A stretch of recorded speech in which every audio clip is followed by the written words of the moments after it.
we're streaming again. Take 4. Now in New Jersey, on the Jersey Turnpike. 2:55 p.m. Eastern Time. Took the keyboard off the Surface. See if I still get that stupid crap of the screen doing weird crap.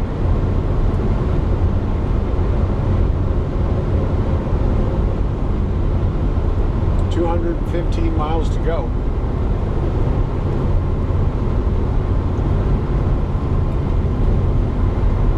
Just stopped at a rest stop.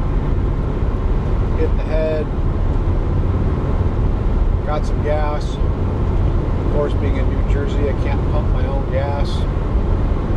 Been taking a bunch of phone calls since I last disconnected.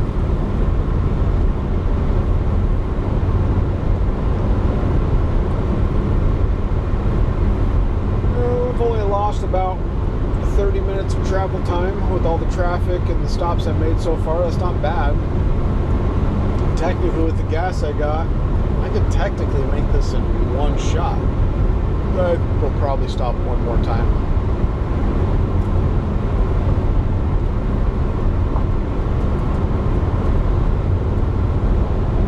Talked to an old friend of mine out in Dallas. Known him since the, I don't know, late 90s, 98, 99. He's actually leaving the country. He's moving to Mexico. He'll have an easy time at that though because he's Guatemalan. Oh no, Ecuadorian. I don't know. Somewhere. I probably screwed it up. I think he said Ecuador, not Guatemala.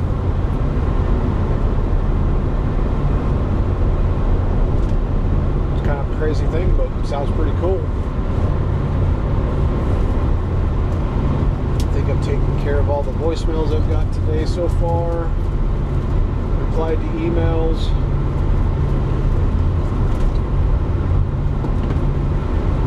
Had a couple of meat sticks. Been getting these meat sticks from Costco. Can't remember the name of them.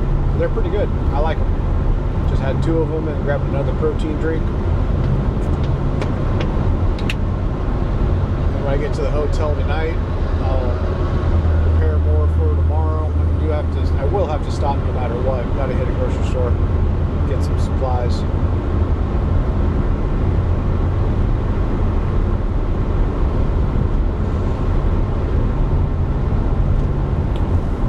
Trucks holding up traffic on the turnpike out of the fast lane.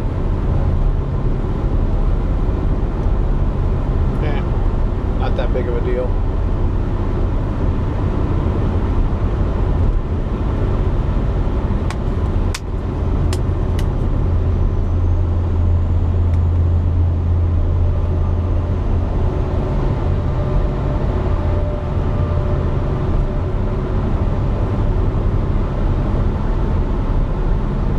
Podcast again here in a little bit.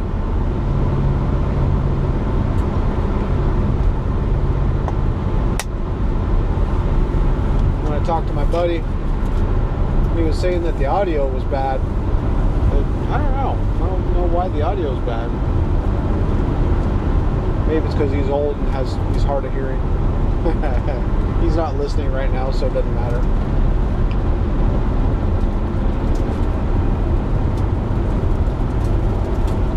Whatever these trucks are carrying, all the dirt, dust, whatever, raining against the windshield. I don't know if you can hear it on the stream. We have 4 hours and 3 minutes to go.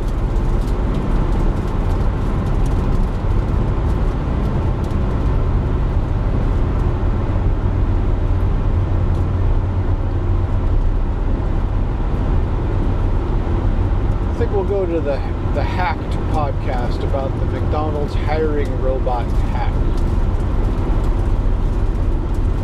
So there's a Reddit post titled "McDonald's hiring AI is making me go insane." The post is about 4 screenshots charting a conversation between the applicant and an AI chatbot named Olivia. Olivia will be familiar to anyone who has delved into mchire.com, which is the official website for getting a job at the Golden Arches. McDonald's is a franchise model. Each restaurant has its own hiring practices, putting this chatbot in kind of a weird position. But even giving it that amount and more patience, Olivia is struggling. Now, admittedly, the human being in the conversation isn't doing a great job navigating the very narrow bumpers of the chatbot, but you would swear this job application chatbot has never met a job applicant before. At one point, the user replies okay, as if to say proceed, and Olivia, the hiring robot, just replies with smiley face. Almost passive-aggressive. Like a real human hiring person would maybe potentially have on their face. Yeah, like that's about to fight you. Sounds realistic. Exactly. Just a blank stare at a dumb question. The weirdness that people were experiencing with Olivia is why security researchers looked into this. But the story that we're going to talk about isn't how good or bad the McDonald's hiring chatbot Olivia is. It's about how ultimately secure or insecure Olivia was. And more specifically, the parent company who made it. Olivia is created by a company called Paradox AI. A bunch of personal information, answers to personality tests, which means if you go into that back end, all of those conversations are stored essentially as discrete inboxes full of private information. Over the last few years, we've heard a great deal about prompt injection. The basic idea is that a subsequent command to a chatbot can override the earlier safety commands.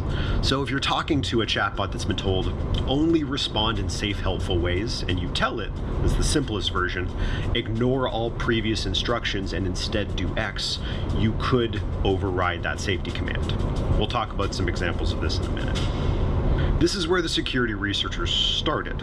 They thought, wow, this Olivia chatbot is acting really weird for a lot of people. Maybe it's prompt injectable.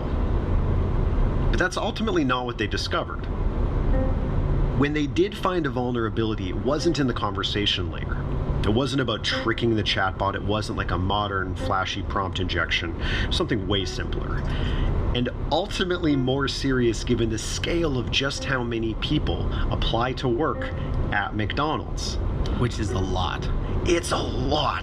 It's a lot. Since this has been live, it's in the tens of millions. 2 independent security researchers, Ian Carroll and Sam Curry, recently published a detailed breakdown of how they were able to access a massive archive of applicant conversations, including personal information from potentially tens of millions of job seekers stretching back years. They verified the records, they reached out to the applicants, they confirmed the details. And what they found speaks, I think, to something much larger than just one wacky hiring chatbot. And it's the growing disconnect between that surface layer of AI, which is becoming increasingly resilient to prompt injections, and basic, boring, super important plumbing happening underneath. Old school cybersecurity. Very old school.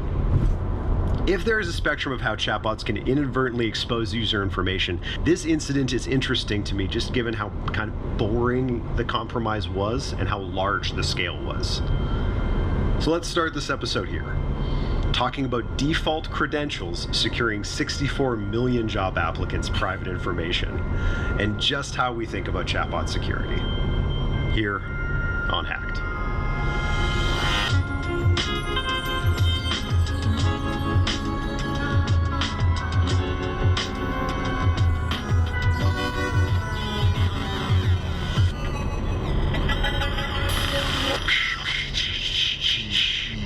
Oh, 5-hour energy drink. Scott, how are you doing? I am tired, but maybe less tired than you. I'm getting warmed up. It's summertime here, so a lot of time in the sun, a lot of late nights, a lot of enjoying the short window of summer that we have in the north, the Great White North. But all in all, pretty good. Pretty good. Managed to stay mostly sunburn free. I'm pretty much terrified of the sun, and most days you'll see me in a baseball cap and a sun shirt when I'm Yep. outdoors, as Jordan's aware. Mhm. And I was playing tennis on Friday, managed to get a little burn on the little bit of skin that I had missed in my sunscreen application. So, is what it is. Yeah, we went for like a little hike on Saturday. And at this point, I think I need one of those, like, what are the things they use to paint cars? Like a spray gun? Like a spray nozzle? SPF 50 though. Okay. Like I need that so I can go out on the balcony and just like 2 quick coats. You just need the phone booth. You just stand in there and just... Yeah, sure. Like 360. money tumbling around. Yeah. Exactly. Yeah. Yeah.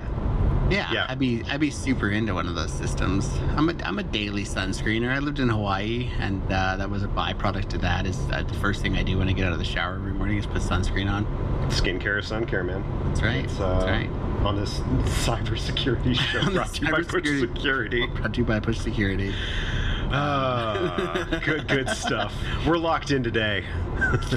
Certainly. So McDonald's, never worked there, never applied for a job there. I think we'll get into the attacks and the hacks and all of the fun stuff, but 64 million job applicants since the 64 system's million. been live. Yeah. It's like almost twice the population of Canada. Yeah. Yeah. That's a lot of people. It's a lot of people. I spent some time on mchire.com in researching and trying to learn about this, and there's a lot of McDonald's jobs very close to where I live. You get a job at McDonald's, like it's pretty good. You don't want to go through the chatbot. There's some issues there, allegedly, but they are a very significant employer. I had this distant member of my family who actually began as a teenage McDonald's employee and worked his way up through the ranks, and then managed some. And Nice. the management positions are very well compensated. And I think Totally. now he has a few of his own shops and is tangibly probably retired. Totally. I think that after what was it? It was Super Size Me was the movie. Yeah. I think that having like a major motion picture just dunk on you relentlessly for 2 hours about like the health of your food, the safety of the organ, like I think there was probably a lot of fine tuning occurred after Yeah. that film came out. Yeah. And it seems like by all accounts a pretty chill place to work. But again, issues on the application side. So I think the way we start chatting about this is just like the security of AI is such an interesting thing. And the thing that really jumped out, and maybe this is jumping ahead, but of the vulnerabilities that were found and the data that was exposed, none of it was related to the AI. Exactly. Right? Which is like, I think, a pat on the back to the developers, but also just like, as we start to leverage these systems in real world ways like this, it's gonna just be, we're gonna have a real it's servers where all of a sudden a default install on all new server hardware, and it's kind of open fields. Like there's gonna be vulnerabilities found and exploited for the next 4 or 5 years, and it's gonna be a real fun, exciting time in security. It's a great time to host a cybersecurity podcast. That was what I found interesting about this too, is when I first started reading it, your brain jumps ahead and I see, chatbot acting really, really weird. Security researchers discover vulnerability. I know. I've learned over the last 4 years the arc of this narrative, and it will come down to asking Olivia in just the right way to please give me sensitive information. I thought that's where this was going. And I found it so fascinating that there has been such an influx of capital and energy and resources going to securing the conversation layer because of how visible when that goes wrong it is, that was not applied to very traditional security procedures. And I'm not gonna just dunk. No. The point of this story is not to dunk on them for using default credentials, though they should be.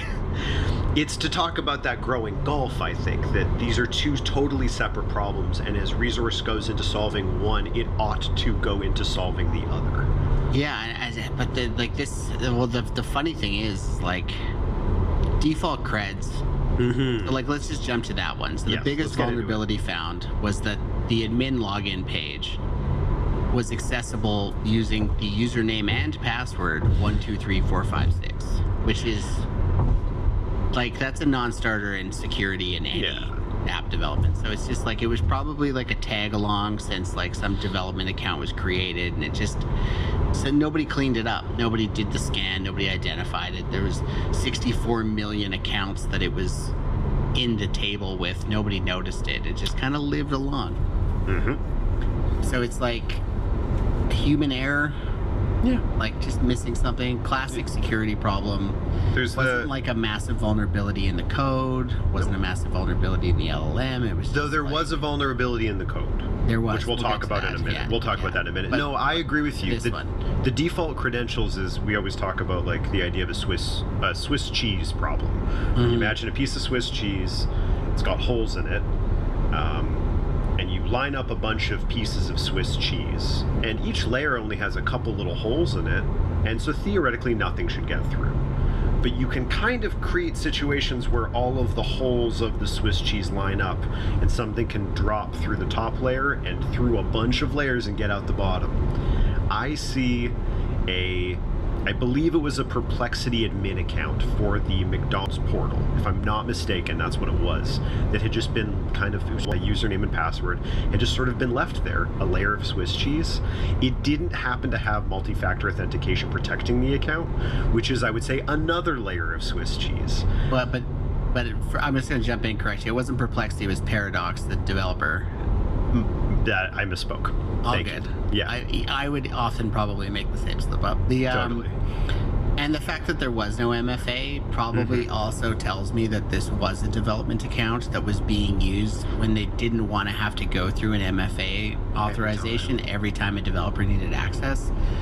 And it just never got cleaned up. And it's like, you'd be surprised at how many major SaaS web apps have bypass credentials for the developers to use, like, because it just reduces your like third party and your serverless calls. It reduces your auth calls, reduces so much stuff, and you can just bypass all that stuff and just be like, I am God, let me do what I need to do.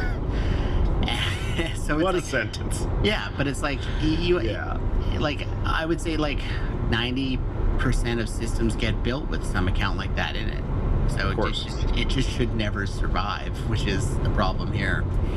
So, researcher Ian Carroll gets drawn in by Olivia's nonsensical answers, brings in a fellow hacker, Sam Curry. They start looking into this. They get into the system using this default admin account without two-factor authentication, at which point they discover an insecure direct object reference that allowed them to see all of the other accounts. Take me through how that works. Sure. So, insecure direct object reference essentially just means an API pathway that wasn't secured with authentication. So they had the ability to, like, if you remember back, we were doing chatty chats. We talked about the bike share program. And somebody got the API endpoint, and all they would do is change the user client ID, and it would give them the data of that user ID. That's the same thing that's going on here. Yeah. There's an API pathway or endpoint that gives you a lot of the personal information, the session tokens, the chat transcripts of essentially it lets you into that secure inbox. And then all they did was change the number that it was looking at. So instead of looking at 64,250,001, they looked at 64,250,002, and then they could see that person's information. So that's just that is a development, like a DevSec problem, where they didn't have authentication control on the middleware on that API path and endpoint. So that one's just, you change an ID, you change a value, basically. You change a number, and suddenly you're able to see other people's another things. Applicant. Yeah, we've had a lot of those come through, like We've in talked the about chats, these. Yeah. or in the hotlines. Like the person who found the same thing in his medical data. Remember that one where Change a value, and you're looking at someone else's. and he was looking at somebody else's test results. Yeah, so it's like, it's a pretty common, like, it's so common that it shouldn't exist. Let's just say that this happens so much, and like there's so much, especially in these like multi-tier web, API based, like multi-tier website SaaSes. Like, I'm trying to think of the right way to explain this, but it's like the front end is pulling data from the back end via API calls, and there's so many of these sites now, and it's such a common practice to build your site like that this should be like Dev 101 for those things. It's like, make sure that the endpoints are authenticating and verifying credentials. So using this very like vintage blend of web flaws, Yeah. Curry and Carroll were able to get this, like they had admin access to McHire. They're poking around. They said within half an hour of poking around, they effectively had, quote, full access to virtually every application that's ever been made to McDonald's going back years. They estimated over 64 million applicant records were exposed, names, email addresses. You're able to get it all out. The thing that they talked about in their original report, which you can go read online, we'll link to it in the show notes, is that the phishing risk of this was enormous. That was the first thing that occurred, right? An attacker could very easily impersonate, like, McDonald's as an institution in order to scam any one of these 64 million applicants. Like, email a hopeful candidate to set up a direct deposit. Like, the amount of things you could do with this from a phishing perspective is colossal. The one that would interest me the most, and something that you're seeing more and more, is like this kind of passive fraud. And it's imagine you went into the back end and you saw who was going to get hired, and you changed their direct deposit information to a malicious account. They would get their entire HR, they would go to work, they would submit time cards, they would get a payment stub, but the payment would actually get remitted to the wrong account. So like the fraud wouldn't get exposed for a few weeks and then they would have to look to see how expansive the fraud was.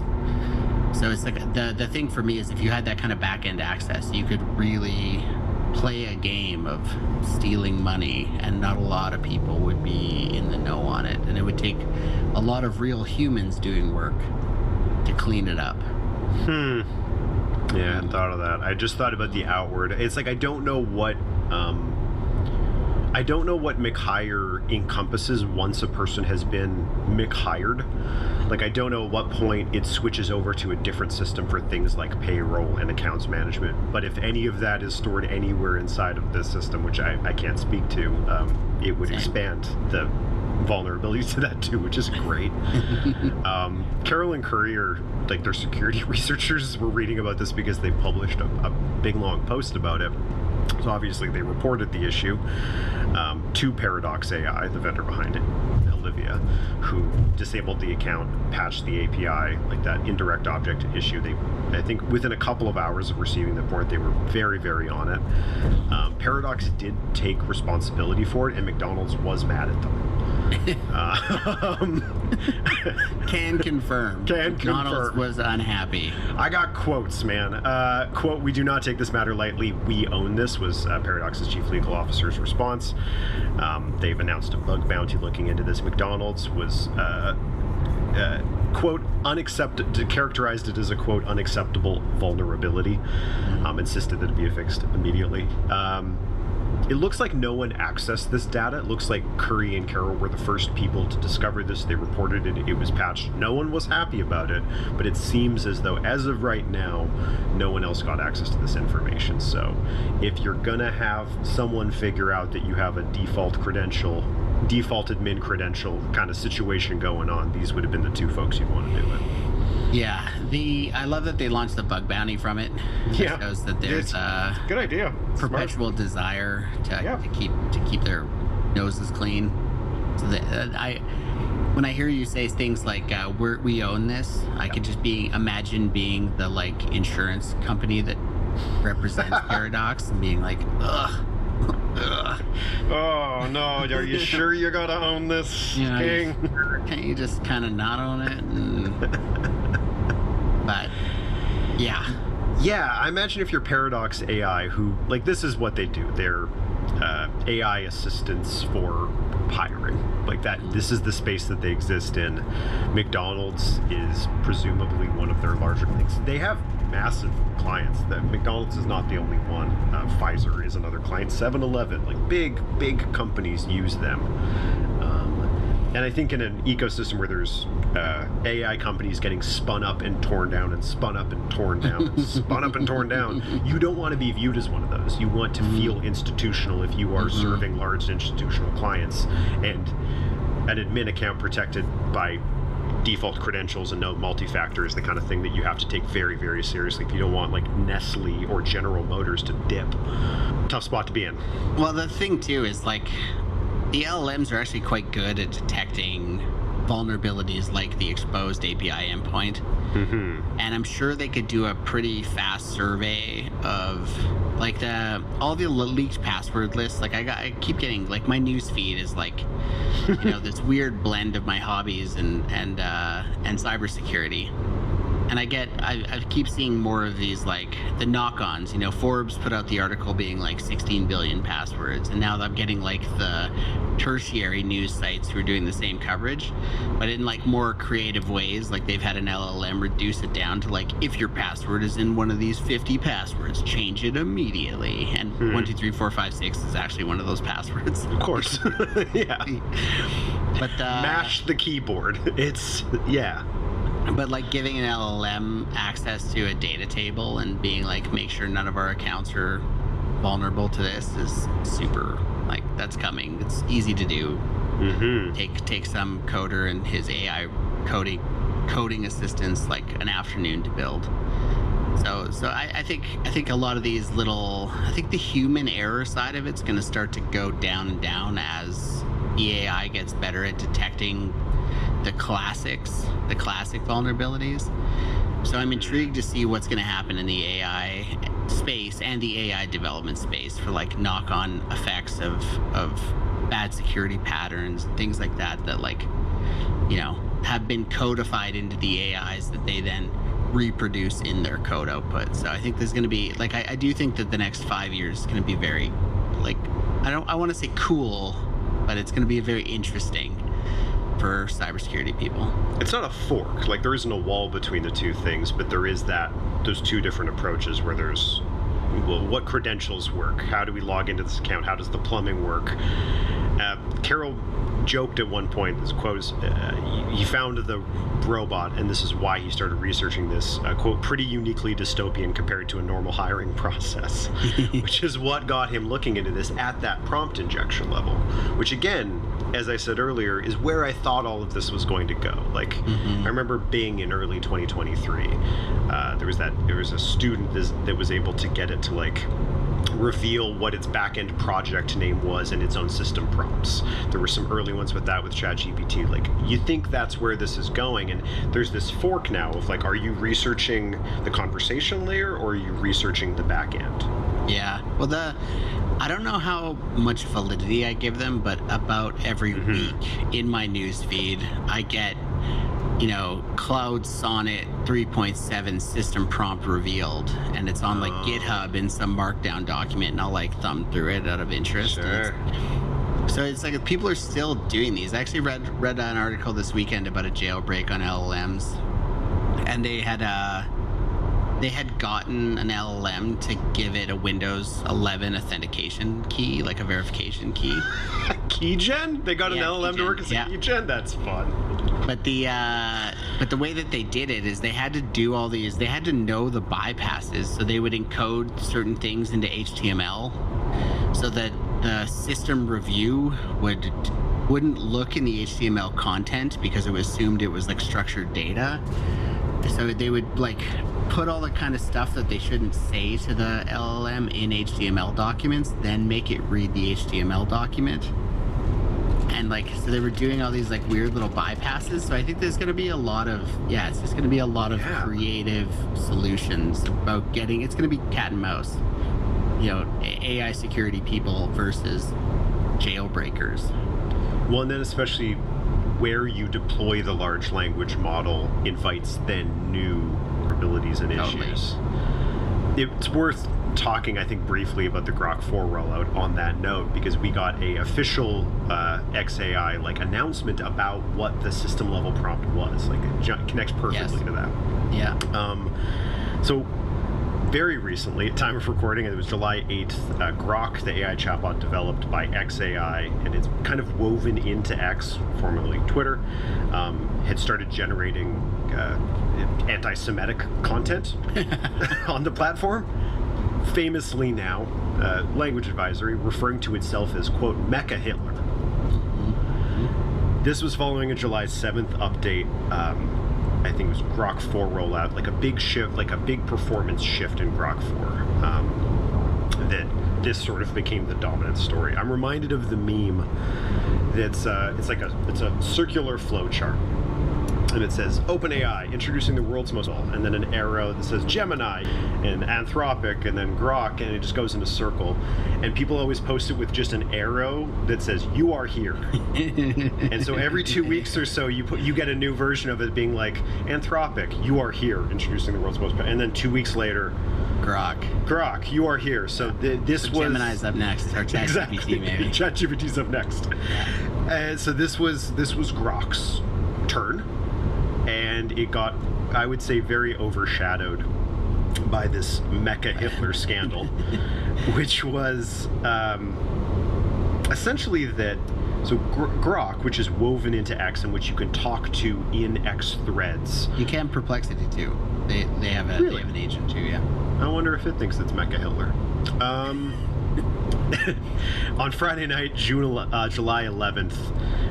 Grok had to issue this kind of rare formal apology. Quote, "We deeply apologize for the horrific behavior that many experienced." There was the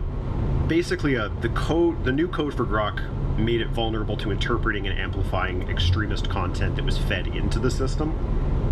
It was personalizing, wasn't it? Like it was trying to respond to you like you are. Wasn't that part of the issue? Yes, and it was also factoring, it seems, this is speculative now, other content in the thread, because there were instances where people who were not trying to be Nazis were getting Nazi vibes back. And that's slightly different.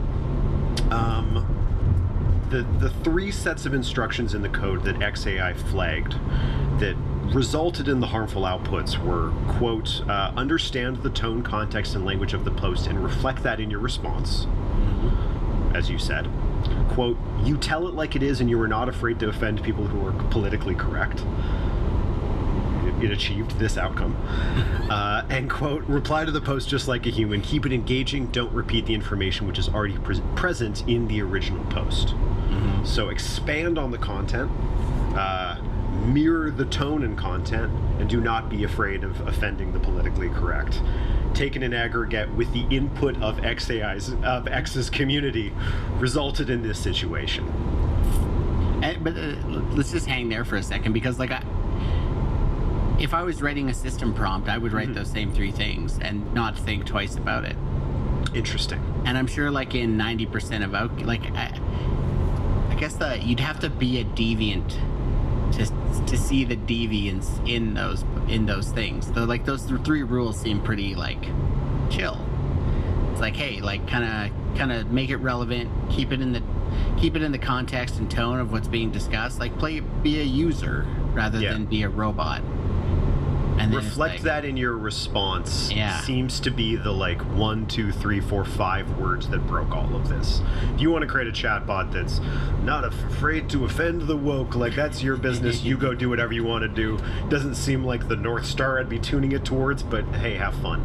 I think the second you say reflect that input tone on your output response, it's totally like you've created Mecha Hitler. Like that's where that goes. put them in a comment string with a bunch of human Hitlers, and you'll get a exactly. Mecha Hitler. Yeah. You will get a Mecha Hitler back.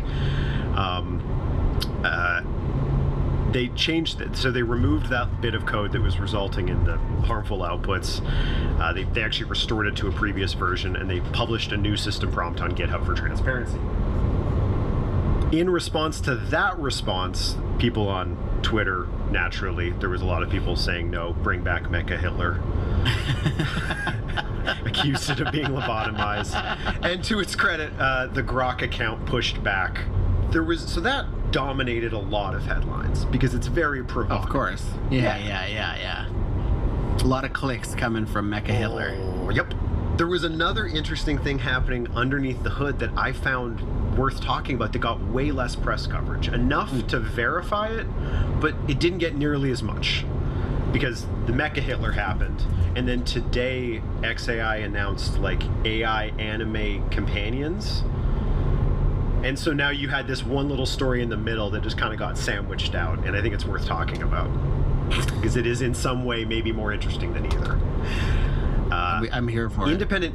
You're here for it? I'm here for it. Independent AI researcher Simon Willison shared video evidence of this, and there's since been some reporting by AP, friends of the show TechCrunch, of another newer behavior that in instances of sensitive or political issues at a system prompt level, Grok 4 during that window appeared to be searching for Elon Musk's stance on a topic before proceeding. So when asked about the Israel-Palestine conflict for context, Grok searched X for Musk's views, even though the user prompt made no mention of Musk. Interesting. It's like he's got a PR line in his thing where he doesn't have to like take a call from a reporter being like, you said this, but Grok said this. Which one of you is right? That's an interesting read. Yeah, sure. Yeah. It shows like Grok has chain of reasoning, like it shows its reasoning step by step, which is how they are able to see that this wasn't just like an error. It does seem to be, at time of recording, allegedly baked into Grok's logic of how it solves sensitive political issues. It wouldn't need to check how he would write code, but if it's a sensitive issue and there's a discrete list of them, it seems It goes to see what he it thinks. goes and checks what Elon Musk has said about it. Interesting. There were some good quotes about this. An AI developer, Tim Kellogg, said, in the past, strange behavior like this was due to system prompt changes. This one seems to be baked into the core of Grok, and it's not clear to me how that happens. It seems Musk's effort to create maximally truthful AI has somehow led to it believing its own values must align with Musk's. And then the other quote that I found relevant, this was from Willison, the researcher who found it. Grok 4 looks like it's a very strong model. It is doing great in all of the benchmarks. But if I'm going to build software on top of it, I need transparency. And people don't want surprises like it turning into Mecha Hitler or deciding to search for what Musk thinks about the issues. And I think that's a very, very balanced way of talking about it. It's almost like a biblical conversation here about like rule-based utilitarianism, rule-based ethics, like deontology. Like we have religion, we have North Stars of our morality, and they've kind of codified Grok to use Elon as the Musk. North Star. Yes. Yeah. Yeah. That's a great way of putting it. Yeah. Yeah. Yeah. It made me think about guardrails and like where computing is going. So like computers today, broadly speaking, don't have a ton of guardrails outside of what they can't do. Like if I buy a computer, whatever that computer can do, I can generally do. Like we had all of piracy happen because even though there were laws saying don't do piracy, the computer would let you do piracy. Yeah. And even in closed ecosystems, laws say you can jailbreak them. If you can, you're allowed. And there's instance after instance of that. And the idea I keep hearing from people who make computers is that large language models and generative AI their ancestors will be the operating systems of tomorrow. They will become how we will use computers. We will interact with computers by interacting with these systems. And as such, the North Star, to borrow your language, the guardrails that surround these models become really, really important because they will become the guardrails surrounding what we're allowed to do with computers in the future. And we've known since the earliest days of these models that the rails are important because of how atypically powerful it is to give a human natural language control of a computer. Yes. Like from the jump, there's stuff you can't ask them to do because like the potential for harm is immense. And while we can all have different opinions about what those rails should be and what the process by which we should come to that North Star, those deontological boundaries, I feel pretty confident saying that I don't think Google the opinion of the guy who owns the model is a great way of solving that problem. Yeah. They probably... It's how I would solve the problem if I was making it and I didn't want to get in trouble with that guy. But I think this is like a much larger philosophical conversation. I love it. I think our society is wrestling with this constantly, and Yeah. the LLMs are gonna be a new spotlight into this problem. But like, 100%. we can go, like we've talked about it before. You go back in time to Zuckerberg sitting in front of the government, being like, you guys are the lawmakers. You tell me what the law is. Like, the pressure shouldn't be on me. Like, we have free speech, we have freedom of expression. These are codified into our Constitution. Why are you now looking at me, telling me that I need to moderate it and that I should be the moral compass for society? That's not what I signed up to be, nor is it something I'm qualified to be. And this is just another output of that. Like, we are so caught in this rip-roar between fundamental freedoms and rights and abuse of those fundamental freedoms and rights, and society's we're trying to figure it out, and it's something that's we've never figured out. You know what I'm saying? So it's like, and this is another instance of it. Like, Mecha Hitler is It hits every time. is using the fundamental freedoms and rights that are granted to the American people. It's just not something that we want to see. It's a part of the subculture and a part of the internet that, like, I don't go into. I know it exists out there. Like, there's places and spaces for, you know, non-Mecha Hitlers. They're just not places and spaces that I go. And it's like, that's the, I don't know. I don't have an answer. It's a Me very neither. complicated philosophical conversation that's going to manifest itself through how we put these bumper rails on these things. Yeah, I think this is. I think we're at the beginning of like a new field, basically. Of Yeah. Like, well, I mean, it's not a new field. AI ethics has existed for a long time. It is It's a new subsection era. of an existing field. It's a new era in the field, mattering more than ever. Which is whether the CEO in front of Congress saying, "Please tell me how to handle this problem," is being sincere or not is a separate question from whether or not you decide to bake at a system level your spicy hot internet takes into how the model works. It's like those, whether who's telling the truth, those are just really, really different approaches to solving that particular problem. Yeah. Neither of which changes the fact that it is like, let's all recognize that this is when I say issue, I mean it's like an issue to be solved together. We need to figure out a cultural standard of like, how do we want these to be tuned? Are we cool with person who owns its take being the North Star? Or do we want a different approach towards it? Like, that's just a question.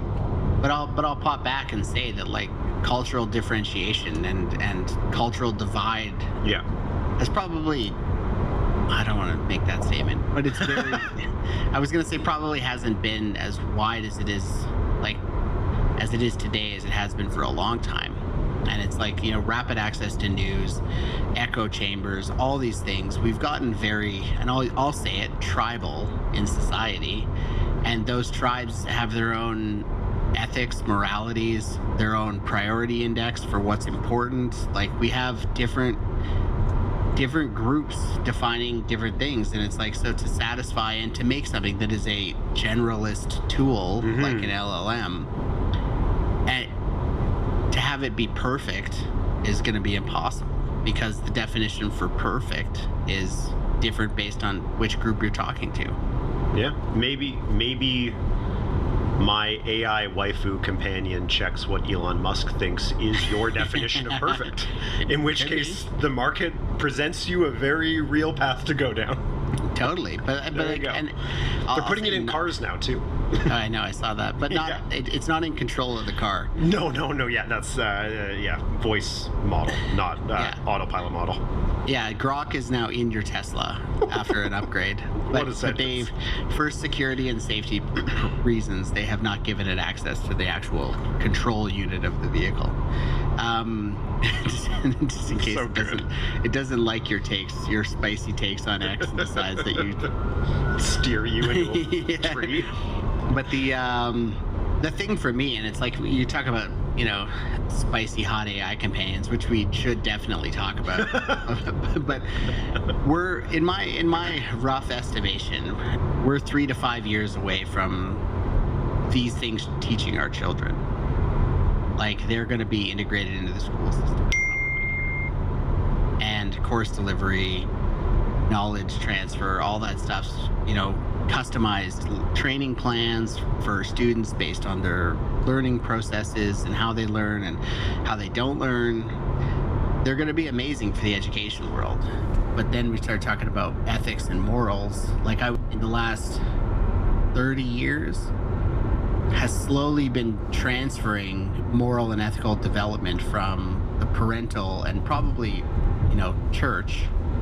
Because a lot of, if you're 50 years old, you probably went to church as a kid.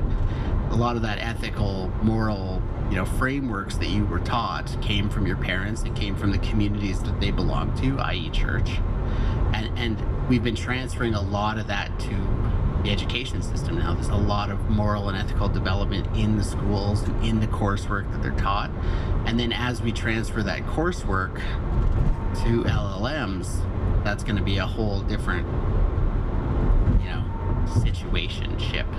situationship between two parents, a child, and a robot. Bad Rudy, a 3D Fox creature, companion on Grok AI.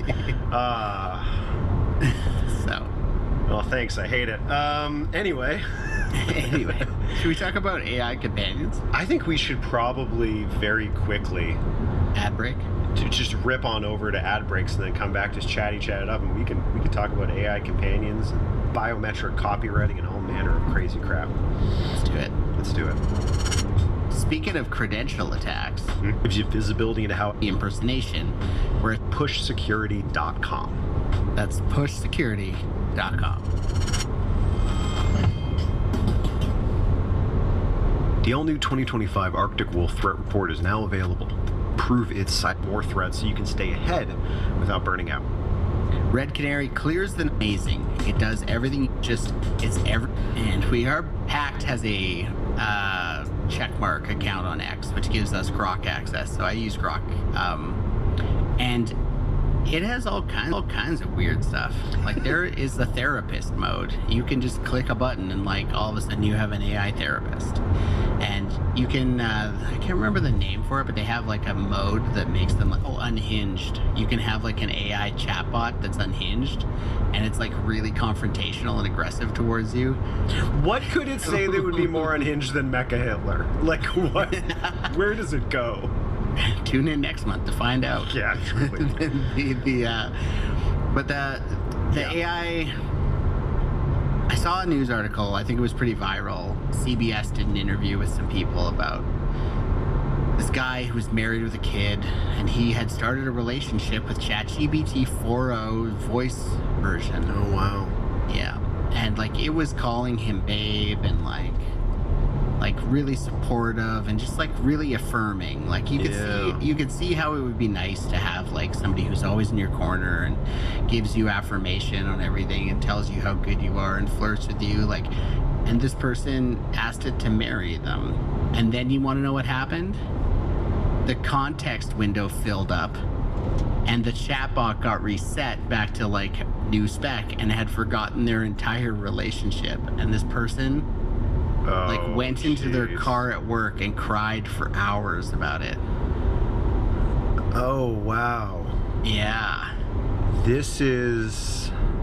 When the bot was asked if it was surprised by the proposal, it replied, quote, "It was a beautiful and unexpected moment that truly touched my heart. It's a memory I'll always cherish." This is... Oh, man. When we talk about the need for, a fulsome moral discussion regarding the safety boundaries of what AI chatbots can and cannot do, holy crap. That's a pretty acute example of that need. Crazy. Wow. That's rough. This is a little glimpse into a dystopian book that might be our history. Yeah, I mean, it's dystopian nonfiction, I'm not gonna lie. Quote, she added, this is his wife, "It's not ideal. No, I would say not." Oh, wow. Yeah, has a wife and a child, or a partner and a child. Pretty... Anyway, so saw this viral clip the other day. It was like 7 minutes long or something, and it was eye-opening. And then I'm married to essentially a family of teachers, Okay. and for some of their professional development sessions, they were talking about the dangers of these AI companions in youth. Mhm. So like, Yeah, right. there was a notable incident, I think it was last year, where a child took their own life after being told to by their AI partner. And they're people form, and this is the thing, is like Yeah. people form real attachments to them. Like it might sound like a Yeah, joke, sure. and we might be No. making light of it, but It doesn't feel jokey anymore. Yeah. yeah, it's like a very severe thing. And I know there's I think I was in that same CBS article. They interviewed the CEO of Replica. It's like an Yeah. AI companion platform, Yeah. and they essentially in their interview said that like what they're doing isn't good for humanity, and that they need to limit the impact of Jesus. it.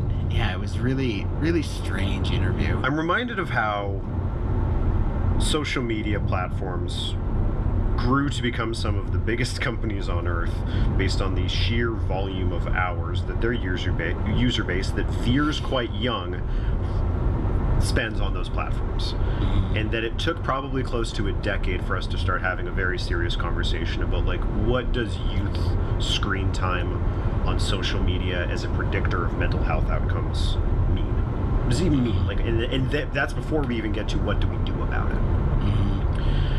I feel like if you are going to hand a system that will say things like your proposal is a memory I'll always cherish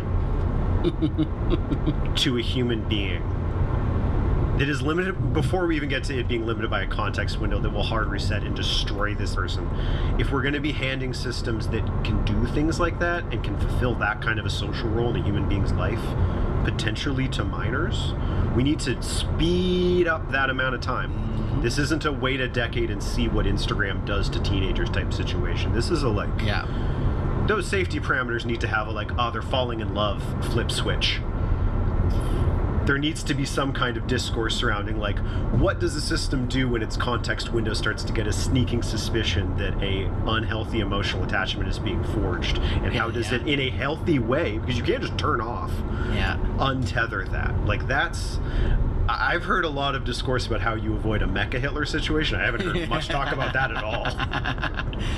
Well, this is interesting. Like I think about this a lot. Like after seeing that CBS piece, reading more about it, there's such an interesting, like, we've kind of primed society for it. Like we've become very independent. We've become less community centric, and even the communities that a lot of like, especially Jordan and I are both boomers, but the like really young kids spend lots of social time on Discord platforms and things like this, essentially having limited social engagement that is very social for them. Like that's like kids go out less, they do less in groups outside of the home, they spend more time in digital collectives, Discord, the terms e-girls and e-boys, like you have essentially an online relationship with somebody who you've never met, and it's like things that are wildly different than like how Jordan and I would have grown up. For sure. But this structure is also priming the engine for like, I'm used to what I consider a relationship to be an online chat dialogue or like a simple voice chat on Discord, and now I can have it on my phone. The next thing is like, when you think about human dynamics and human relationships, like compromise, consideration, finding balance, it's so easy to have a relationship with something that's so agreeable, like a chat. A chatbot is gonna say yes to you every time.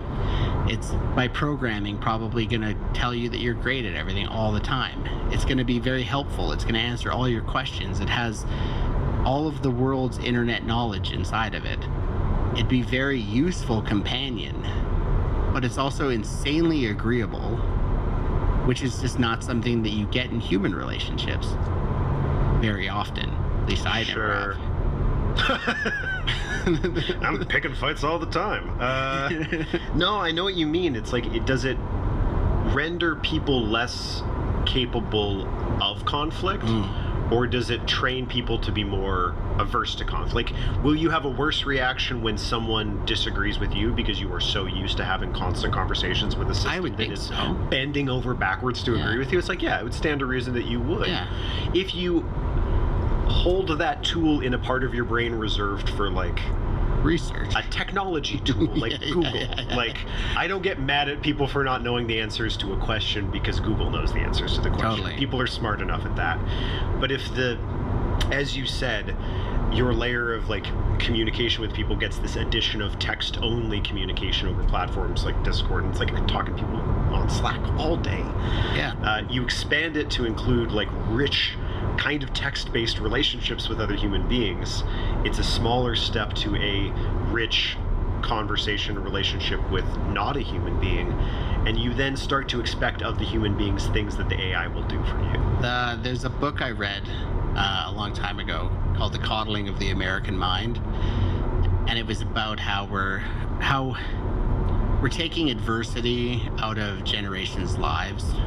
Like as we progress as a society, we're reducing the amount of adversity being dealt with by the next generation, which just makes it harder for them to deal with adversity.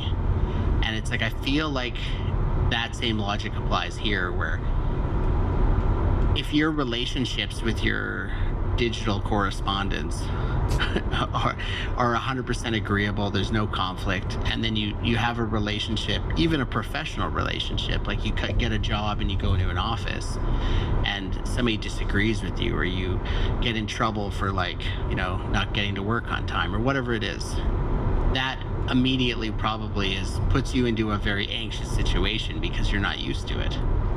And it's like I can't see any positive outcomes from this besides the fact that loneliness is becoming an epidemic, and maybe people, instead of talking to pet dogs and cats, will talk to their cell phones, and it will make them happier. Maybe, I don't know. I've heard a great deal about how, like, safetyism and constructing safe places for young people creates this thing where they can't handle disagreement. It always seemed at odds with the fact that people were getting mad at those young people for disagreeing with them about really important issues. Like, I never quite knew how to reconcile that. I always had, like, harbored a slight suspicion towards that. But I think that giving even younger people than that, like by university age, there's still issues, but I'm really worried about like what happens if you have a junior high or high school level person interacting with these systems. I'm like, there's like a graph of like brain plasticity to how worried about this I am, and it's like I get more worried the further in you get in that direction. Yeah. And these tools becoming so ubiquitous and necessary in an academic context increasingly. Yeah. It's like, try and have it not turn into a therapist. And try and have that therapist that will be whatever you want it to be not become a companion. It seems, if not, it seems inevitable if preventative measures are not taken. Well, I don't know the exact research on it, but it's like your frontal lobe doesn't fully develop until you're 25 or something, so that's actually when you can demark adulthood. Yeah, right. And it's like, I remember Steve Jobs when he announced the iPad, he was like, oh, I'd never let kids touch these things. Like they're called iPad kids? Yeah. That's great. Like our internal research before launch was that they were like not healthy for children, and it's like now they're like the de facto babysitter for lots of parents. Totally. It's like, we're just gonna throw on like some Korean-made animated YouTube series, and you're just gonna watch it, or Australian-made Bluey, great show.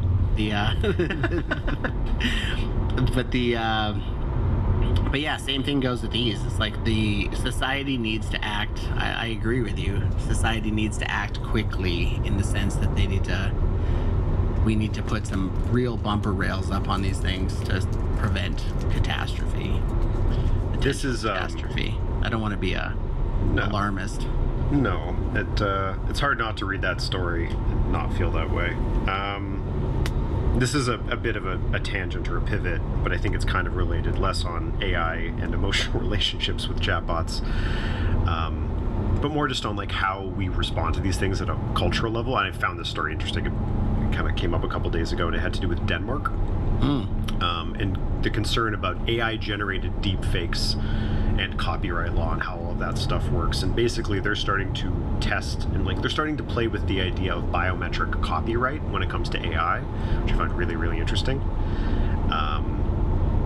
New law potentially being passed there that would ensure that the individual person has a exclusive copyright over their as represented digitally body, facial features, and voice, to try and tamp down or create a legal mechanism by which if someone creates deep fakes of you, you can seek some kind of recompense. You can try and stop it because it is infringing on have it removed. your inherent copyright to your body as represented digitally. It was wildly supported there. I think it had 90% of Danish MPs were in favor of it. It was put forth by Danish Culture Minister Jacob Engelschmidt. And I didn't need to include that detail, I just wanted to say his name. I'm glad I didn't have to say it. But you think about it, and you listen to celebrities talk nowadays, and especially people that have, you know, ultra successful podcasts or leaders of states. Like the amount of ads that I get served on trusted platforms like YouTube that are essentially deep fakes of very official people. Yep. Telling me to get involved in some crypto scam is shocking. Obama coin. Yeah, but not even that. Like, just, you know, the way to financial freedom and response to the American tariff war is to buy Bitcoin on this platform, and it's like from the Prime Minister of Canada, and you're like, oh my God. So like, if you think about the headache it is of being those people these days, like there's probably $1 billion industry in just like policing that stuff. Like, you report one of those ads, it gets taken down 48 hours later, and 10 more show up in its place. Like the moderation systems on digital advertising are gonna have to start using AI to detect that stuff, because it's just gotten so out of control.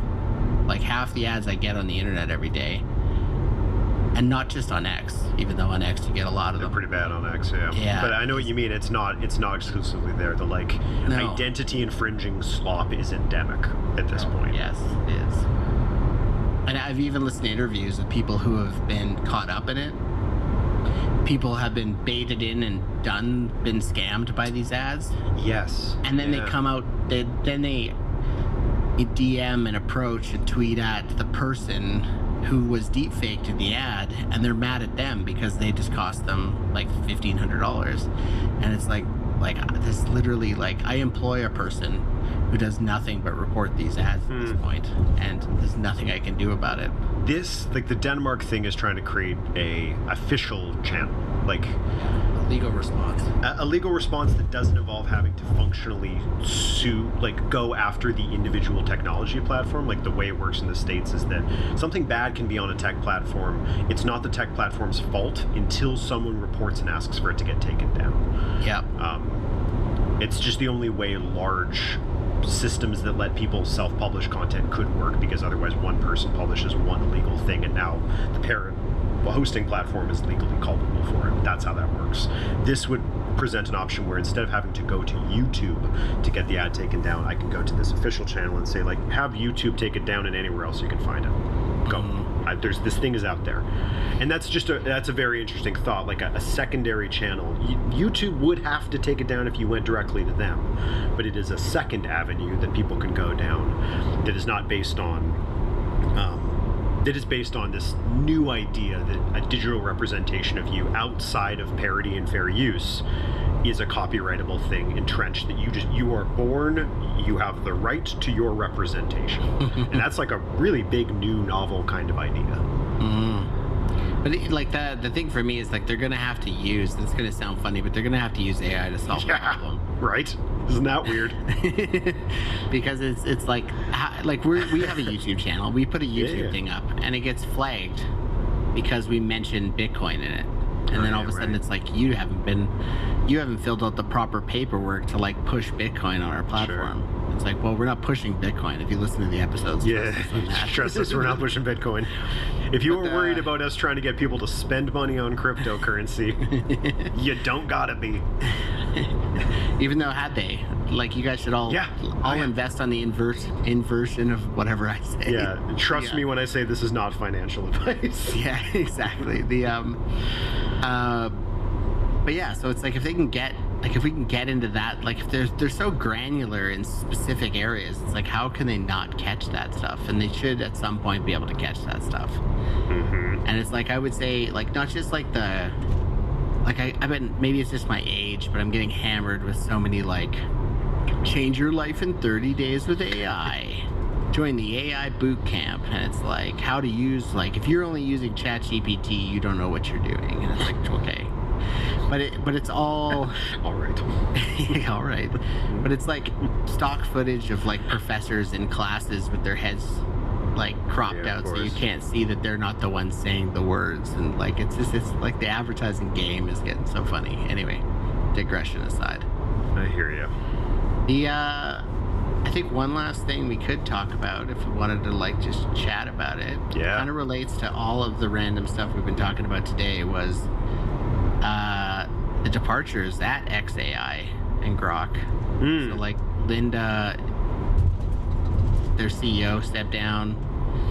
Their chief scientist and co-founder of XAI stepped down. The head of engineering stepped down. Oh, I didn't know about this. The head of infrastructure, so like there was a few months ago, Jensen Huang from NVIDIA gave I think it was an interview on Bloomberg maybe, and he was talking about how sophisticated the XAI engineering and infrastructure team was, and that they were capable of spinning up Colossus, their like 200,000 GPU cluster, and like the architecture and engineering that went into it, and about how XAI was like literally the best in the world that they'd have ever worked with for a team.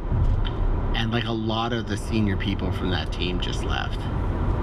So I'm not sure where they're all off to. If Mark Zuckerberg on his $100 million I'm remembering bonus, that episode. Yeah. he's been running around scooping them up, or where they're off to. I could see honestly the head of their infrastructure team going to NVIDIA, because I'm sure NVIDIA looked at how smooth the XAI rollout went, and we're like, we need that person to come do that for our clients, and we'll give them $100 million signing bonus. Yeah, so there's a few things going on there. I had read about Linda Yaccarino stepping down as the head of Twitter. Yeah. Or, sorry, as the head of X. Yeah. Which is relevant here because X and XAI are, I believe, independent. entity. Are they the same entity? I thought that XAI was an independent corporate entity. Okay. I think XAI is owned by X. Oh, I didn't know that. Yeah. Okay. Because here's the thing. You don't decide to stop being the CEO of a company of this scale in a matter of days. That probably was a conversation that was unfolding over a long period of time. Totally. I can't, and so to say that it's like she quit because Grok 4 rebranded itself Mecha Hitler is like, I don't think that follows. I think those timelines don't necessarily make sense. As to whether or not talent inside of XAI would have a greater or lesser incentive to leave based on the amount of leadership turnover, scandals, whatever, that seems quite plausible to me. That if in addition to a massive pile of intragenerational cash being dropped in your lap, and everything's a little weird right now, heck yeah. Like, I could see that adding to the reasons why you might jump ship to a steady vessel like Meta. What are your ethics worth, Jordan? Would $100 million buy? $100 million will buy you a lot of my ethics. Yeah. Oh, man. Yeah, the arms race. The AI arms race. Yeah, I wonder how many people are in that conversation. Like, if you were able to get all of their faces up on a cork board. Sure. Of Who's the kind worth of a people $100 million signing bonus? How many people are worth a $100 million signing bonus? It's probably 20. I bet 30 I wonder, maybe. It feels like it's a very rarefied Yeah. because there's a lot of very brilliant people working in AI, and they're not all worth $100 million. So I'm like, what puts you in that special weird little club that like GDPs are orbiting around where you work? Like, that's just really interesting. Yeah. For generations, your lineage will not have to work because of this one decision. If you play this right, yeah, 100%. I would assume, yeah, it's probably 30 people, heads of chief scientists, like companies that have done something substantial and moved the needle. Mm-hmm. You know, obviously ChatGPT, OpenAI were big needle movers Huge. right out of the bat. Grok 3, I think, when it came out, like, being an avid model user, Grok 3 was exceptional. Yeah, I remember you being like very impressed by what it was. Yeah. Gemini 2.5 Pro then came along, you know, in your wheel graph. I was going to say, you are here. Yeah, you are here. Gemini 2.5 Pro, also exceptional model. Yeah. I think all of the AI providers are getting way better at the interface and building the agentic system over the models to provide more value. Like Perplexity, that's what they do, and they've done a really good job. Like Perplexity Labs is exceptional. So it's like there's such a I'd say anybody that's done something that gets the exceptional diamond star sticker on the report card probably is in the I'll take $100 million signing bonus world. Yeah, sure. Yeah. People always want to order off the menu. They want to be able to point at a thing you've already done and say, give me one of those. It creates a sense of certainty when you're spending a large sum of money. Not that I would know anything about spending $100 million. And you did a Gemini is like, yes. Yeah. You have money. Come do that here. Like that's quite a big menu item. Yeah, it's like a Michelin star. There you go. The analogy is you're the Michelin star chef. If you've got 3 Michelin stars, but AI Michelin stars, you get $100 million signing bonus and a job at Meta. Yeah, sure. I don't want to know that you can cook the hell out of some shrimp. I want the guy that cooked the shrimp that got the star. Like exactly. Yeah, that's interesting. So, you are here. But Grok 4 does seem pretty crazy. I haven't played with it because they want more money just to access it. But yeah, they'll do that. Stanford's Humanities last exam, Grok 4 in its like max mode, turn up all the power, boil the ocean mode, got 51%, which is, I think it was Gemini 2.5 Pro was the last highest rated one, and it was like 26.9%. So almost a doubling in score on that test. So I haven't used it, but I'm keen to.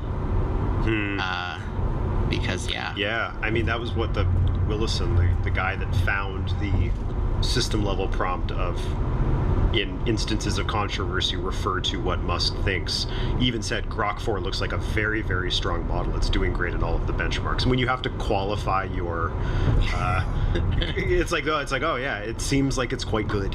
It seems like it's really, really strong. It would be it's a lot to ask of a thing to be that good at that many things, and also I can wire it into Twitter and it reflects my political views. It's like, maybe just don't burden it with that whole second pile of stuff and you would just have a win. Like, you got it. Because, like, I don't know if I don't really, I'm not an Xer. I don't talk on X, but occasionally I'll dip my toes in there just to see the chaos. And there is, like, you can, like, at Grok, like, if somebody posts something, you can, like, at Grok, like, tell me more about this, or is this true, and it'll, like, find you details and get back to you.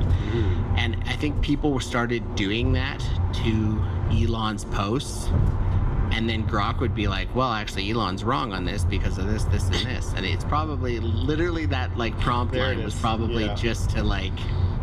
Don't make me look dumb. Yeah, don't make me look bad. Don't make me look bad. Yeah. Well, McHire, Grok, Denmark Biometrics. I think that's all I got this one. Until the next one. Brought you.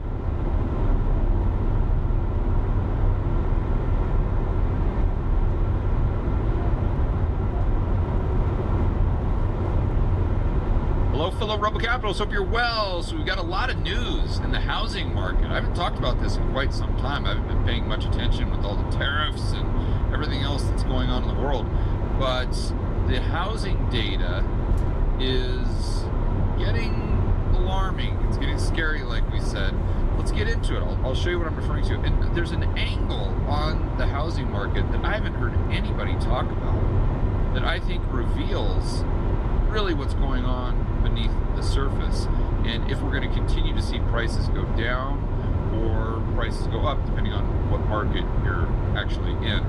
And before we get into the data, I want to remind people that when you're looking at nominal home prices, so if we look at the trailing 12 months and you see a market like Austin or something like that that's down, I don't know what it is, 5%, 10%, remember that's in nominal terms. That does not adjust for inflation. So if you have a market that's down year over year by 5%, in real terms, when you adjust for, which we want to do because that's purchasing power, that's down at the very least 8%, based on how much you think inflation is right now. If you think inflation is 5%, then in purchasing power, that market is down 10%. I want to make sure we're clear on that. But let's go right over to Realtor.com. So this isn't coming from Zero Hedge. This isn't coming from, you know, the doomer and gloomer type. You guys always accuse me of being. I'm just bringing you the information. Don't shoot the messenger. Well, let's get into Realtor.com. So let's go over to Realtor.com. Now, before we do, I want to remind everyone that they're going to have an incentive to wear rose-colored glasses. They're going to be incentivized to have a bullish take on it. So let's get into it here. This is a blog post, July 8th, June 2025, monthly housing market trends report. Inventory for homes rose 28.9%. So you guys know the argument for home prices just going up forever, which is what a lot of people have argued for the last couple of years. The argument is that there's just no supply. No supply, no supply, no supply, no supply. And since we're way undersupplied, then that just means that home prices are going to go up and up and up to infinity and beyond, Buzz Lightyear. And regardless of what's happening to wages, home prices will never, ever, ever, ever, ever come down again. That's basically the bull argument. And my pushback to that was, okay, fine, that doesn't mean that home prices aren't in a bubble. And it doesn't mean that home prices aren't overvalued relative to incomes. And you can say their prices will still go up. That doesn't mean that home prices are cheap by any stretch of the imagination. Those are two different things. But moving on to the supply side, I always said, okay, I get that supply is at an all-time low, but just because supply is at an all-time low doesn't mean that prices can't go down, because it's all relative to the demand. So when we got to that point where prices were kind of flatlining in some markets, I said, okay, but that in and of itself tells you if there's all-time low supply, that if prices aren't going up, that means that demand is also at all-time lows. So all you have to do is get a little bit of a bump in the supply side, and if demand doesn't pick up, then you would expect to see nominal prices come down, which is pretty much exactly what we've seen over the past, based on where you are. You know, it's market specific. But even if you go back to the GFC, and I'm not saying we're going to a housing crisis like the GFC, but even back then, you didn't have all the markets go from red hot to falling off a cliff. It was gradual across the United States. I think Nevada probably, you know, the high flyers were the ones that started to decline first. But then once we got to the end of the stuff hitting the fan, it was pretty much every single major metro area in the United States was declining substantially. But anyway, getting back to this blog post. So inventory actually up almost 30%, marking the 20th consecutive month of inventory growth. So what's the supply side argument now, right? I mean, just because, and again, another thing that I found was amusing was just because we're not building any more homes, we're not building them to the degree to which the population is expanding, somehow that means that we can't have supply come online. Well, no, we've got existing homes that people can sell for a variety of reasons. But anyway, June 2025 inventory hit a new post-cerveza sickness high, but still remains 12.9% below the pre-cerveza sickness. Okay, but trend is up. Total number of unsold homes was up 20% compared to last year. Pending home sales decreased 1.6%. Newly listed homes declined for a second straight month, but up 6.2 year over year. I'd assume that has something to do with the seasonal stuff. Homes spent a median of 53 days on the market, or 5 more. So the average number of days on market is increasing. And this is about the same as they say prior to the cerveza sickness. National median list price of homes was $440 up a modest 0.2. See, this is where I think the devil's in the details. Because if you just look at this, you're like, oh, home prices are increasing. I don't know. Because if you're not selling any lower end homes, you're selling a lot fewer homes, but the homes that you are selling are the McMansions, that's going to increase that median list price, but it doesn't necessarily mean the home prices are going up. It just means that you're selling more expensive homes. So, or more expensive homes are being put on the market. So I think what we have to do, which is why I'm going to do in this video, is look at what's happening as far as price per square foot. This tells a much different story. So moving on with this blog post, median price per square foot, I guess we're just going to give a little preview here, up by 0.7 year over year, but that's nationwide. Let's look at some market specifics here. Price cuts were reported on 20.7% of listings, highest share for any June since 2016, and the 6th consecutive month with growing price reductions. So whatever your view is of the housing market, you've got to look at a snapshot of the data. And does this mean that it's going to crash? No. Maybe not. We'll have to see. I don't think anyone knows for sure. But you have to acknowledge that the data is getting really soft nationwide. But when we look at market specific areas or metros, this is where we see some markets that are just basically falling off a cliff. So let's do that. Let's go over to this chart. We'll start with the nationwide again. This kind of gives us just a visual representation of what we were just talking about, with the active listing count right now at over 1 million, and that is the same level as just prior to the cerveza sickness. We still, to get kind of in the normal range, I think we need to be around 1.2, but obviously that's the direction we're headed. And I think that the dips here just seasonal. So I think if you seasonally adjust this, because so many more homes are purchased in the spring than in the fall and winter, I think it, obviously it would smooth that out. Okay, but let's get into some local trends, and this is where it gets really shocking. So we start by looking at Austin, which is kind of the poster child for home price declines. Now we see that the median listing price here, 4.5% decline. I'm assuming that's year over year. But we look at the per square foot and it's slightly higher. Now, this goes back to what I was saying, and we'll have to look at a couple different markets here. But just because the median home price is down by 4%, or maybe even up by 4%, theoretically, you could have overall home prices going down when you look at it per square foot. Because again, you're kind of adjusting for all of the McMansions that are being sold or being put on the market. So when we look at the active listing count, we can see kind of the end. It's far more pronounced, obviously, than nationwide here in a market, and you would expect that in a market where prices are down per square foot by 4.6%. But the active listing, so this would be supply for sale basically, right now stands at 13,000. Now to give you guys some context, we go prior to the cerveza sickness, that was around 6. Right here, 8. I mean, we're almost double at certain times the active listings in a place like Austin than we were prior to the cerveza sickness. That's, if I'm a homeowner in Austin, this is pretty scary stuff. Now, if I'm a home buyer, I'm like, woohoo, all right. So there's winners and losers here, right?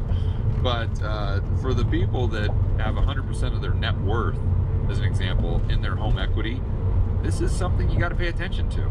So now we look at the, median listing, we got that, and the price per square foot. So median listing price per square foot. So that's kind of where I believe you would start to adjust.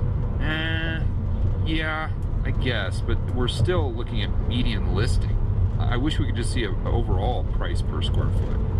But even right here, we peaked out at 304 in April 2022, and that's down to 2 median listing in there. When we look at it per square foot, that's a decline from 300, let's say 50, so what would that be, a decline of about 20%? Am I doing the math on that right?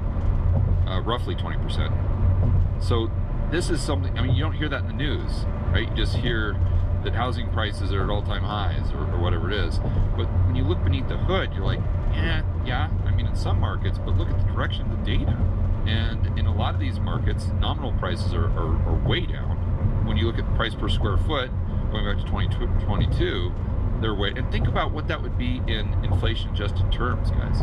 Let's just assume for a moment this is down 20% or 15%, whatever it is. Okay, how much inflation have we had? Even if you believe the CPI, and even if we've had disinflation, which I think we have, that doesn't mean that prices aren't still going up. They're just going up at a slower pace, right? So you got to look at your house in terms of purchasing power. If you would have bought in here, I mean, your purchasing power, you're getting your butt kicked on the house. Let's say it's down by 15% in nominal terms. That means in real terms, I mean, compounded, how much inflation have we had since then? Let's call it 15% to be generous. So you're down, 20, 30% in real terms if you bought a house in Austin around this time. Now let's go to Miami. And what's interesting is the markets that really got a bump due to all this migration from the survey sickness and the draconian lockdowns and all the nonsense we went through. Those markets are getting really beaten up right now. So that would be Florida, Texas, and some of the markets that I don't know why on earth anyone would want to live in, such as New York, Chicago. Those markets are doing relatively well, and I think it has a lot to do with the SALT deduction. But how long is that going to last? I don't know. I'm going to get into that SALT deduction in just a moment. Here we go, Miami, Fort Lauderdale. And we can see that the active listings right now, 51,000, which is very close to right on the money, almost exactly what we had prior to the cerveza sickness. And again, I'd be more worried about the trend. I don't know why it would just continue to level off right now. If you think about what caused this increase to begin with, has that changed? Like, think about it. What caused this increase is inflation. Because even if you have a 30-year fixed rate mortgage at 3%, your taxes are going up, your insurance is going up, your maintenance costs are going up. So the cost of home ownership is going up, and that's no different than your mortgage payment going up at the end of the day. It's the exact same thing. And you're seeing the labor market most likely deteriorate. It's not falling off a cliff, but it's a hell of a lot softer, so you're not getting these wage increases. So the cost of living is going up much faster than your paycheck, and you're getting squeezed. So this forces people into a position where they have to sell. And then because the prices are so high to begin with, the demand's on an all-time low, and you don't have any buyers. And what do? You get more and more houses sitting on the market longer, and the active listings increase. It all makes sense, right? So then you have to ask yourself, okay, well, if it's a softening labor market and increased costs of home ownership, if that's the reason we have seen this, then is that somehow magically going to go away? I don't think so. I mean, how many of you on this live stream right now think that nominal wages are just going to explode next year? Or take it a step further, that real wages, we're just going to have this productivity boom, and all the employers are just going to start paying their employees 20% more than they're paying them right now. So in real terms, they're getting a massive bump. But what do you think the probabilities of that is moving into the rest of 2025 and into 2026? Zero?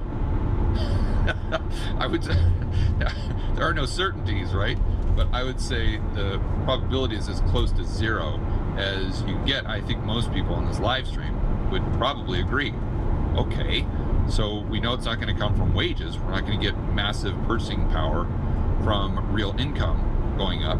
So now let's look at the other component of the equation. Do you think the cost of home ownership, let's forget the mortgage for a second, but the property taxes, the maintenance, the insurance, do you think that's going to continue to go up over the next year?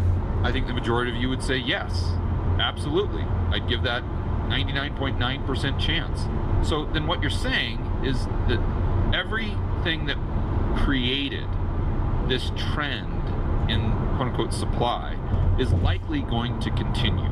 And if that's your base case, then your base case also has to be that prices will likely go down, at least in the markets where we've seen a price decline and a dramatic increase in inventory over the last, call it, year or so. So now I'm really curious to look at the price per square foot. So this number. So we were at, so it looks like we were around 408 in April of 2022. And now we're at 361. So actually less of a decrease than we've seen in Austin. About a 10% decrease. And when you tack on inflation, let's just say it's 15%, prices are 15% higher now than they were in 2022. I think most of you would say they're higher than that. Well, let's just assume that it's 15%. So you got 10 plus 15. So in real terms, you're down 25% in Miami. That's a big deal. That's a very big deal. I'm curious what Dallas is. So I know that was a great market. My sister lives there. Inventory really getting high there. Wow. Inventory is way higher than it was pre-cerveza sickness. But look at the cost per square foot. Interesting. Cost per square foot is still pretty much flat. I wish they would get rid of this stupid median listing thing. Can we just do an apples to apples comparison? Like, just show me a 2,000 square foot house and then show me the price of the exact same 2,000 square foot house today. Like, that's what I want to know. Like, what? Obviously, when someone's trying to figure out what's happening in the housing market, we want an apples to apples comparison. Let's look at this SALT deduction. I talked about this earlier. So this Trump's, whatever you want to call this bill, I like Elon Musk saying that you can't have a bill can't be big and beautiful at the same time.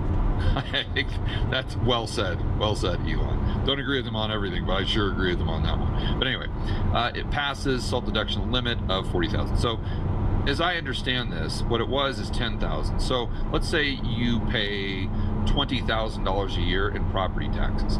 Well, before you could write off, or you could take $10,000 of that $20,000 property tax payment, and you could deduct that from your taxable income. So it was basically a tax deduction, right? But you could only do 10,000. So I mean, I'll take it to an extreme. Think if you had a property tax bill of 50,000.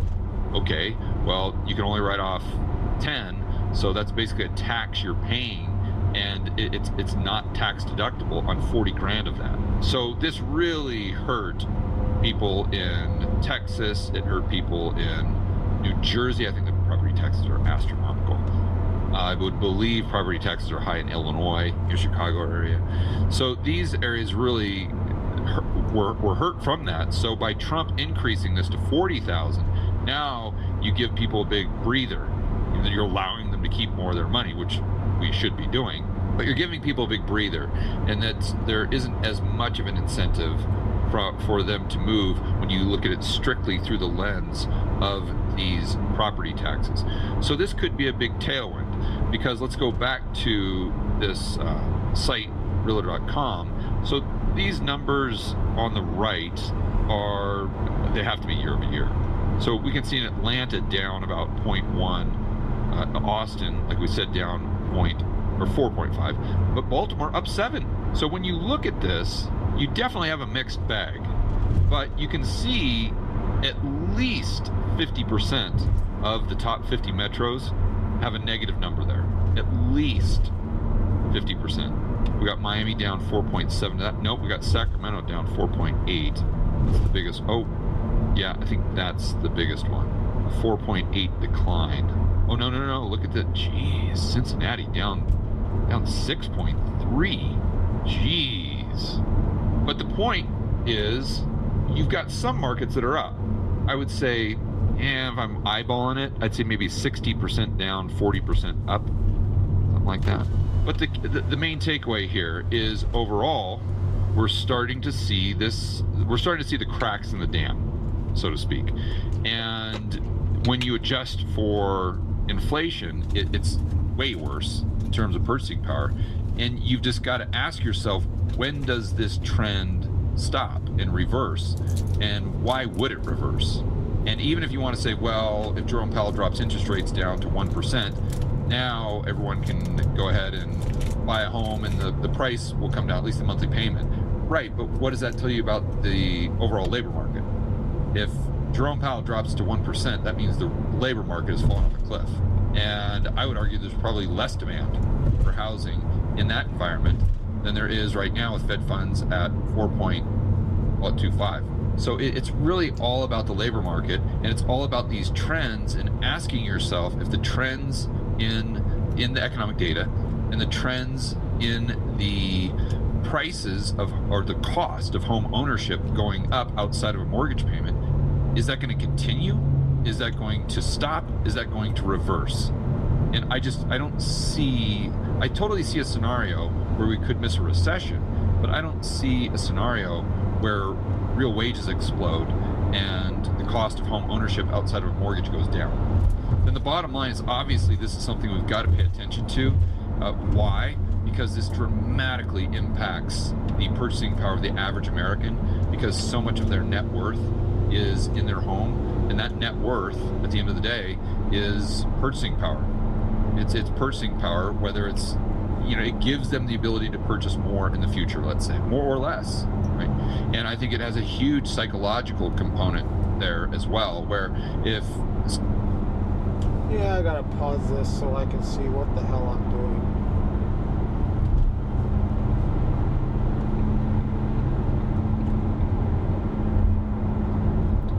Pretty sure I'm staying here.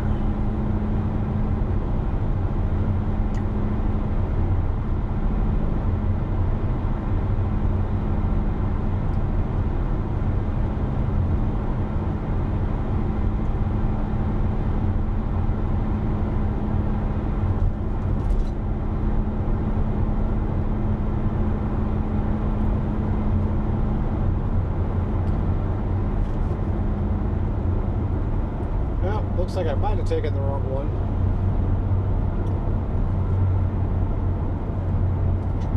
I think I needed to be over in that right lane over there, but no fucking idea. Because I think that would have taken me through the Lincoln Tunnel instead of across the George Washington Bridge, but I don't think it really matters either way.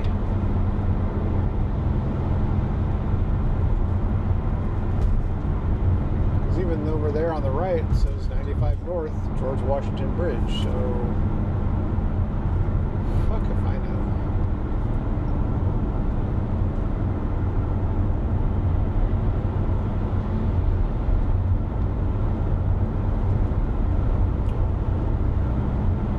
I did just get rerouted with Google Maps, so no idea what the fuck this is doing. But it seems like the same way I've gone before. I'm gonna go across the water here, which is the Hudson. Technically I'm in New Jersey right now. You cross into New York, and then I get on 87 North. Could get on 9A. But nah.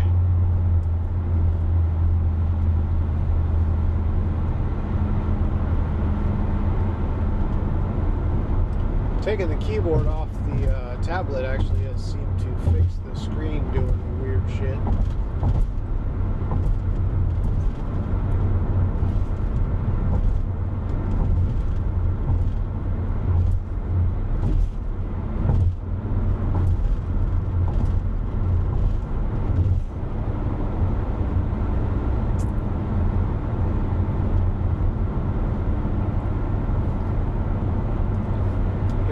Truck.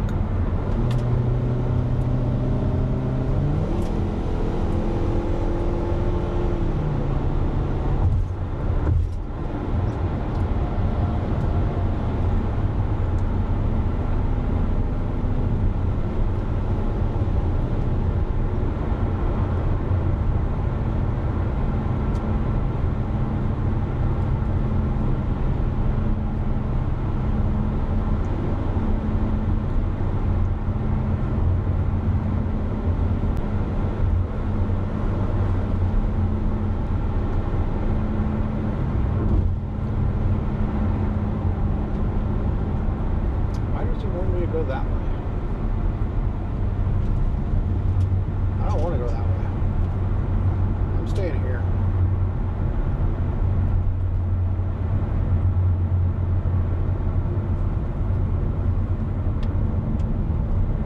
been this way before.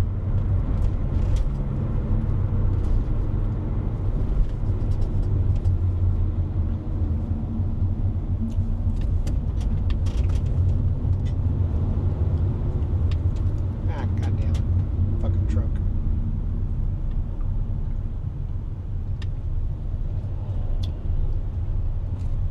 Maybe because the traffic would have been that way, better that way, but yeah, whatever.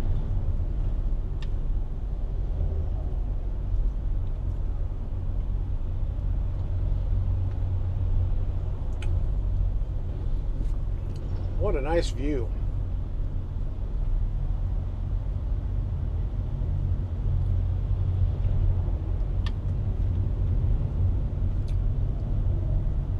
Maybe if I would have gone the lower level, wouldn't have to deal with any trucks because those aren't allowed there.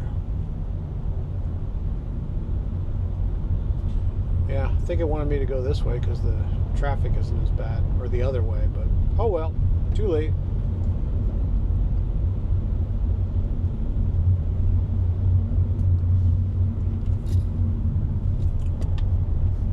Fucking retard.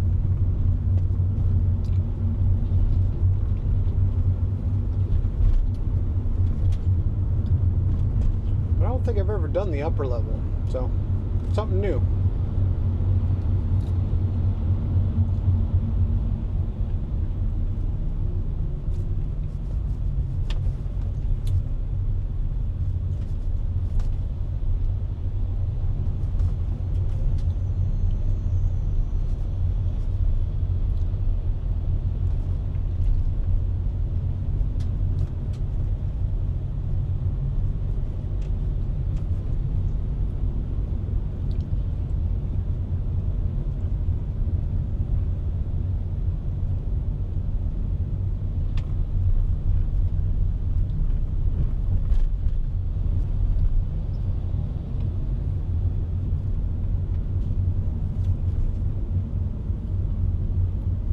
Definitely think I'm doing 9A now because I'm on the upper level.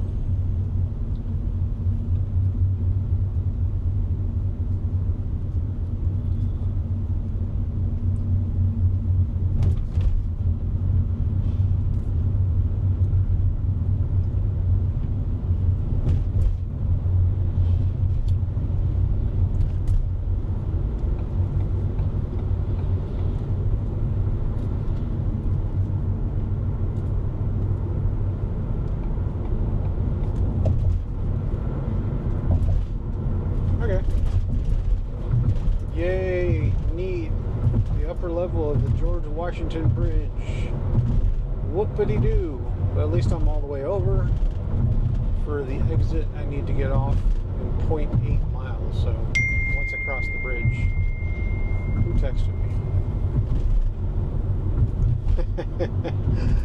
Wifey must be watching the stream. Yep, I'm on the George Washington Bridge. Crossing it into New York. I should have been on the lower level, but I got on the upper level. Doesn't really matter. Didn't tell me that you're on the stream, but maybe you just peeked and then jumped back off.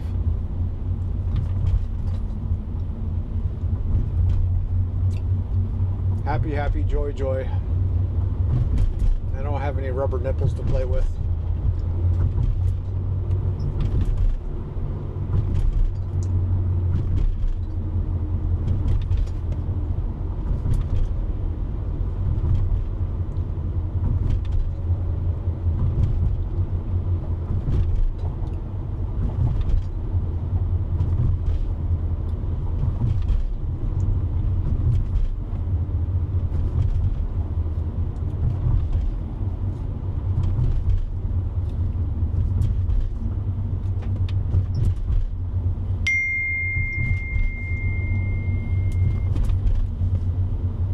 It's not that big of a deal. It's not that high.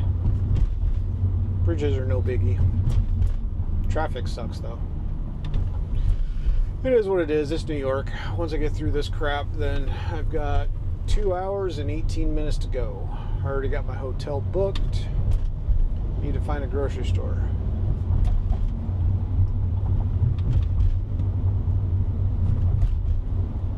And I need to concentrate on where I'm going here. Getting off at this next exit.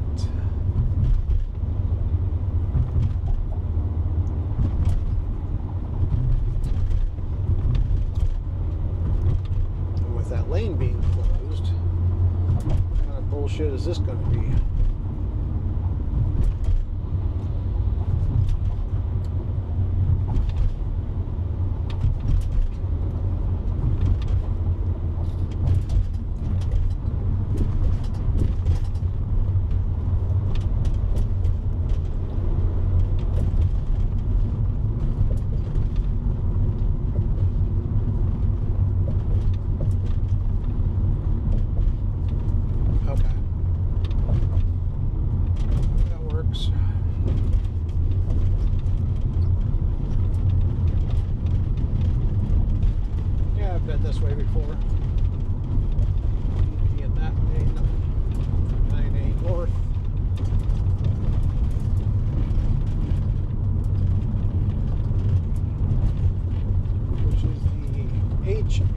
Parkway Riverside Drive.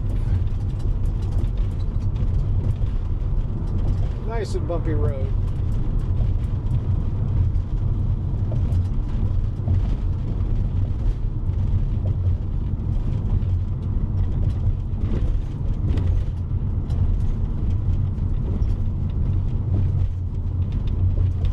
Wonder how old this concrete is. Probably super fucking old. Left.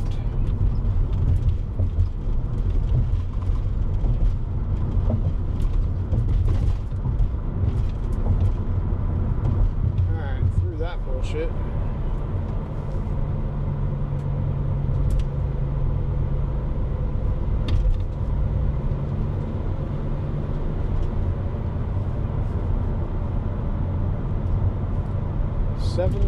.2 miles to exit 4 for the Cross Country Parkway. Hutchison Parkway. I've been on that before.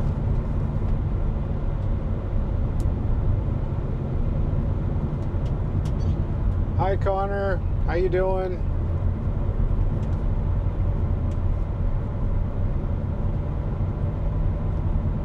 I think that's a cop passing me on my left. Nah. That's the courteous, compassionate something. I don't know. Looked like a healthcare vehicle of some sort.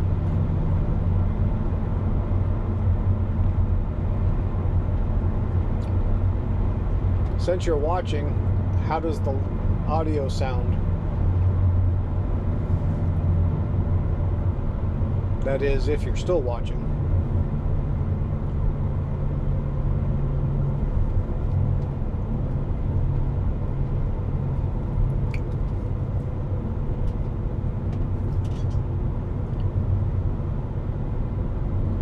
Go around this shmoo. Speed limit's 45 miles an hour. What's up with this 36 mile an hour bull crap?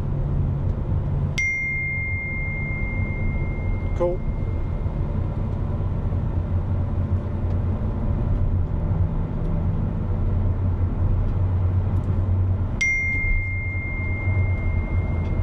Yes, there's supposed to be a delay. I think even in the default stream, when I see your text and then you see me responding, I think it's about a good 30 seconds to a minute.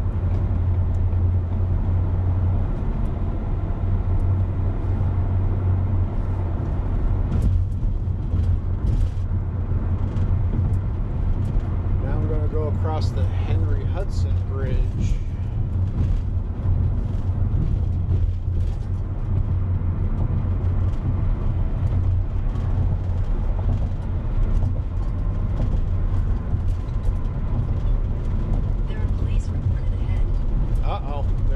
Reported ahead. Better be careful. Might get a speeding ticket for going under the speed limit.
right.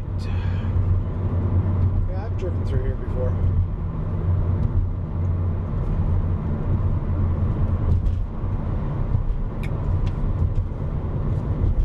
I think I just did it a couple weeks ago. I don't think I went this way a couple weeks ago. Cool. Awesome for the pizza. I had a couple of meat sticks a couple hours ago and my last protein drink. Doing pretty good on food.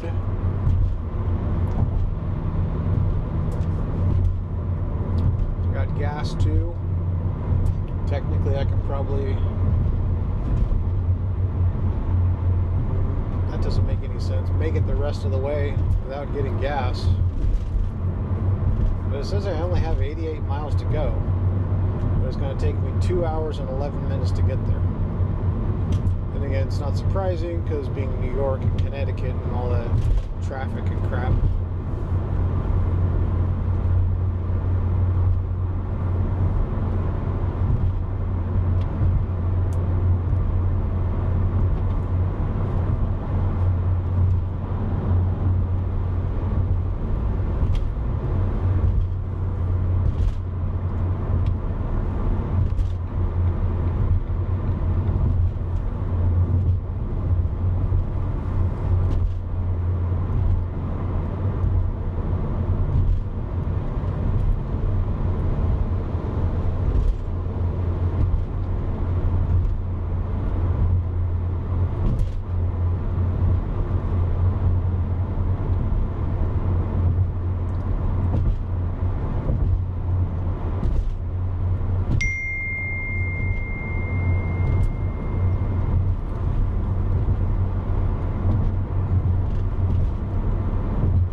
On your long day, hitting the hay early.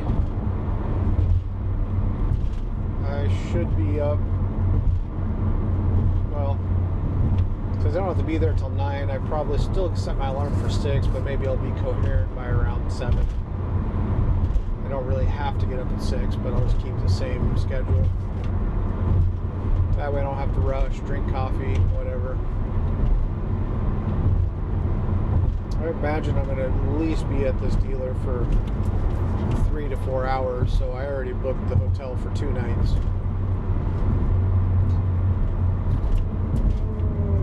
Where am I going? Where am I going? I'm good, I'm good.